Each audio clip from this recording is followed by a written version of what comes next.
Assalamualaikum warahmatullahi wabarakatuh.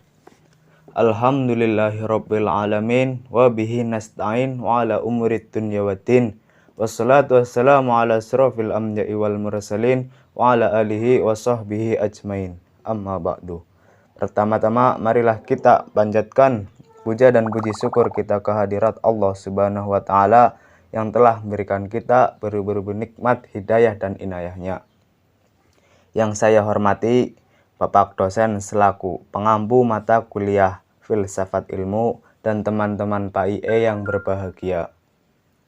Perkenalkan, nama saya Mufid Saiful Anam. Di sini saya sebagai moderator yang akan membimbing jalannya presentasi pada hari ini dengan judul Pengantar Filsafat Ilmu. Sebelumnya, saya akan memperkenalkan anggota dari kelompok kami. Yang pertama ada saya sendiri, Mufid Saiful Anam, yang bertugas sebagai moderator. Yang kedua ada Nailun Nafisah sebagai pemateri pertama. Yang ketiga ada Ismiatun Hasanah sebagai pemateri kedua. Terus yang terakhir Intan Liana Putri sebagai pemateri yang ketiga. Untuk mempersingkat waktu, mungkin langsung saja untuk materi yang pertama. Pengertian filsafat secara etimologi dan terminologi. Kata filsafat yang dalam bahasa Arab dikenal dengan istilah falsafah dan dalam bahasa Inggris dikenal dengan istilah filosofi adalah berasal dari bahasa Yunani filosofia.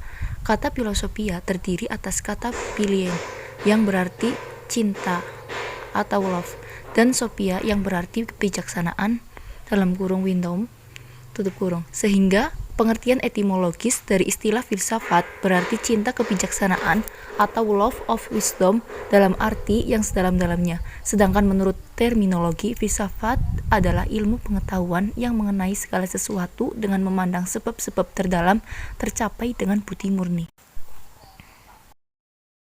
Pengertian filsafat ilmu. Filsafat ilmu itu sendiri merupakan satu cabang filsafat yang khusus membicarakan tentang ilmu. Filsafat ilmu tidak lepas dari sejarah perkembangan ilmu karena landasan utama perkembangan ilmu adalah filsafat yang terdiri atas ontologi, epistemologi, dan aksiologi. Jika proses rasa tahu manusia merupakan pengetahuan secara umum yang tidak mempersoalkan seluk-beluk pengetahuan tersebut, ilmu dengan cara khusus dan sistematis dalam hal ini mencoba untuk menguji kebenaran pengetahuan tersebut secara lebih luas dan mendalam. Ilmu tidak hanya berbicara tentang hakikat ontologis pengetahuan itu sendiri, tetapi juga mempersoalkan tentang bagaimana epistemologis pengetahuan tersebut dapat diproses menjadi sebuah pengetahuan yang benar-benar memiliki nilai guna ansiologis untuk kehidupan manusia. Kemudian yang selanjutnya adalah tujuan filsafat ilmu. Yang pertama, membedakan berbagai jenis pengetahuan yang terdapat di dalam kehidupan manusia. Kemudian yang kedua, agar mampu mengenali berbagai jenis pengetahuan sehingga kita dapat meletakkan sesuai dengan tempat dan porsinya masing-masing. 3. Mengetahui ciri-ciri setiap jenis pengetahuan sehingga kita dapat memanfaatkannya dengan benar. 4. Memahami sejarah, konteks, latar belakang, dan metode berpikir dalam sebuah struktur keilmuan. 5. Memiliki sikap kritis terhadap perkembangan pemikiran dan keilmuan.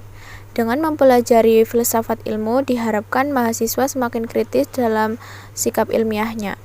Dengan mempelajari filsafat ilmu, diharapkan mereka memiliki pemahaman yang utuh mengenai ilmu dan mampu menggunakan pengetahuan tersebut untuk memecahkan masalah yang berhubungan dengan masalah yang dihadapi.